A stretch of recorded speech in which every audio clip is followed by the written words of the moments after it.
যে একটা পুঁই পাতাই আছে, এটা আপনারা ঠিকই দেখতেছেন, এটা একটা পুঁই পাতা।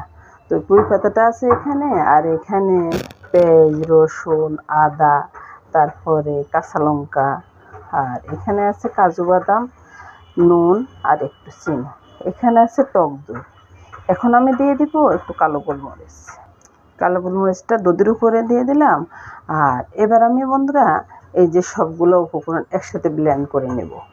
ব্লেন্ড করে নেওয়ার পরে তারপরে দেখাচ্ছি। আর এখানে কড়াইটা বসিয়ে তেলটা গরম করে এই যে দারচিনি, এলাচি, তেজপাতাটা আমি গরম তেলে ছেড়ে দিয়েছি। তেলটা এবার ঠান্ডা করে নেব আর কি, তারপরে আমি রান্নাটা শুরু করব। এই তো বন্ধুরা ব্লেন্ড করে নিয়ে আসছি বন্ধুরা। আর আপনারা এই যে আমি চাউমিন তেলটা দিলাম না, এই তেলের পরিবর্তে আপনারা কিন্তু সর্ষের তেল দিতে পারেন। সর্ষের তেলের টেস্টটা আরেকটু ভালো আসবে আর কি। আমি প্রথমে মশলাটা তেলের ভিতরে